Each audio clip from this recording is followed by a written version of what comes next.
Bonjour à tous, je suis très heureux de vous retrouver pour cette nouvelle vidéo sur ma chaîne YouTube. Nous allons aujourd'hui traiter un sujet important, c'est améliorer son driving et surtout comment gagner de la longueur avec le drive. Il se trouve que la grande faute que font les joueurs avec le drive, c'est un mauvais angle d'attaque. Et croyez-moi, par rapport à la vitesse surtout qu'un joueur peut avoir, et souvent les amateurs n'ont pas forcément énormément de vitesse, et bien dans ces cas-là, il est fondamental de toute façon de prendre la balle en remontant. Et c'est la grande différence entre les fers et les bois. C'est-à-dire qu'un fer, vous mettez bien entendu la balle plus au milieu et vous allez avec un fer prendre la balle en descendant, la compresser. C'est pour ça qu'avec un fer, on va faire un divot, balle, terre. En revanche, avec un bois, il est important de prendre la balle dans une phase ascendante et en remontant. Ça, c'est fondamental. Et il est prouvé qu'à vitesse identique, simplement le changement d'angle d'attaque, un angle d'attaque descendant, un angle d'attaque neutre et un angle d'attaque en remontant environ de 5 degrés, eh bien, il y a plusieurs dizaines de mètres d'écart. Et je répète, à vitesse égale. Donc la prise de la balle en remontant avec le drive est quelque chose de fondamental et quelque chose d'essentiel. Alors je vais vous donner quelques petits exercices pour améliorer et pour vous aider à prendre cette balle en remontant. Première chose, bien évidemment, eh bien, vous savez que la balle, avec le drive, on la place déjà un petit peu sur le talon gauche, c'est-à-dire que la balle est à gauche et vous êtes, voilà, la balle est à gauche et bien entendu pas au milieu. Ensuite, une fois que vous êtes à l'adresse, votre colonne vertébrale va être un petit peu inclinée, vous voyez, jusqu'à temps que, à peu près, si vous mettez votre club comme ça, vous vous inclinez jusqu'à ce que le club touche votre genou, votre jambe gauche. Donc il faut que le buste dès l'adresse soit un petit peu incliné en arrière, et c'est aussi la conséquence du fait que la main droite se trouve plus basse que la main gauche. À partir du moment où la main droite est plus basse, on a naturellement l'épaule droite un peu en dessous, ce qui va contribuer évidemment au fait d'avoir le buste un peu incliné. Donc ma balle est un peu à gauche, j'ai ma colonne vertébrale inclinée, et la conséquence de ça, c'est que je vais avoir le poids automatiquement un tout petit peu à droite. Donc dès l'adresse, je vais avoir le poids un tout petit peu à droite. Ce qui fait que ma tête est où?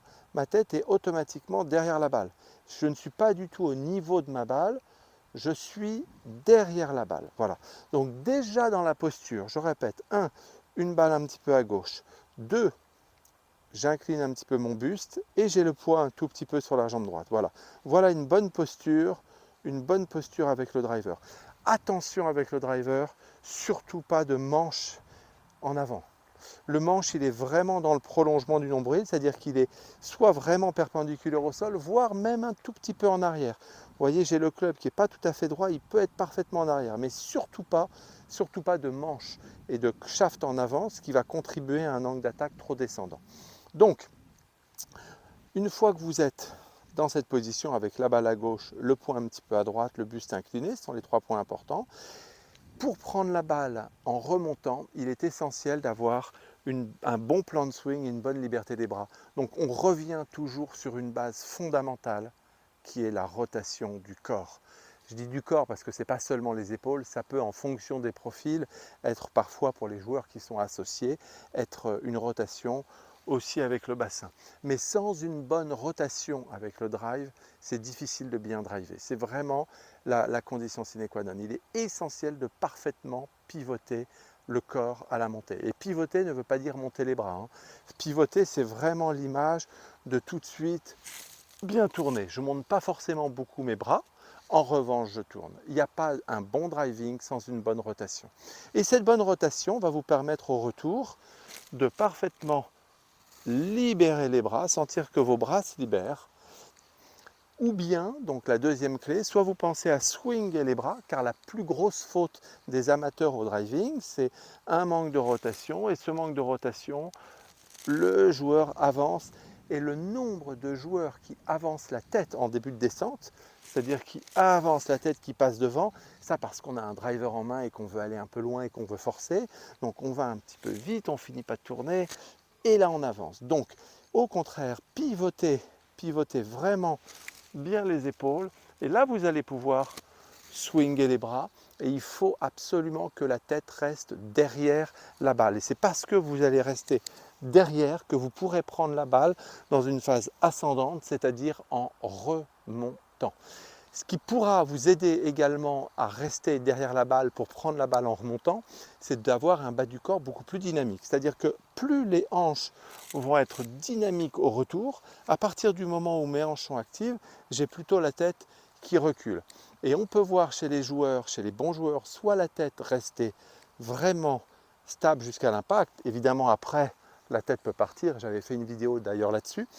Soit chez de nombreux joueurs, et Tiger Woods en particulier, bien, il a un bas du corps qui est tellement dynamique en début au retour qu'il a la tête qui recule.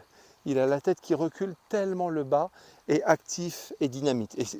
Et ça lui permet de prendre la balle en remontant. Donc, normalement, quand vous tapez un bon drive, c'est une balle qui est prise en remontant et le tee. Et vous voyez souvent un pro qui tape un drive. Après, il a le réflexe, il regarde sa balle de se baisser et d'aller chercher son tee. Car quasiment 9 fois sur 10, le tee ne bouge pas parce qu'on prend vraiment la balle en remontant. Et quand le tee est touché, eh ben on effleure le tee et c'est là où il va sauter. Mais surtout, jamais un drive, on ne touche pas le sol, on ne prend pas de pivot et on n'écrase pas le tee. Donc normalement, un bon drive, le tee ne doit pas bouger. Donc, un bon exercice, un premier exercice, c'est de vous entraîner exprès avec un tee exagérément haut pour vous obliger à vraiment la prendre en remontant. Donc je vais juste vous taper un drive et puis après je vais vous donner un autre exercice. Donc vous voyez que ma balle est à gauche. Ensuite, comme je vous l'ai dit, j'incline mon buste un petit peu en arrière. Je sens mon poids qui est un tout petit peu à droite.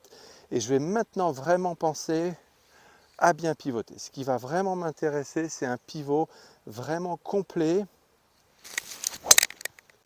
Et là, vous voyez que mon tee n'a pas bougé. J'ai pris la balle en remontant et mon tee n'a pas bougé. Je vais vous donner un autre éducatif où vous allez placer une boîte de balles quelques centimètres. Ça c'est un petit peu bas encore. Voilà. Vous placez une boîte de balles quelques centimètres derrière. Vous voyez, il y a plus d'une tête de club, il y a 15-20 cm derrière la balle. Voilà. Et de là, vous allez chercher à taper la balle sans toucher la boîte de balle qui est derrière.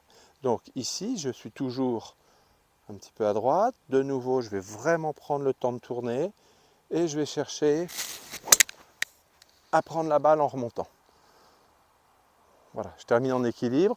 Donc vous voyez, le tee n'a pas bougé et la boîte de balle n'a pas bougé parce que j'ai pris la balle parfaitement.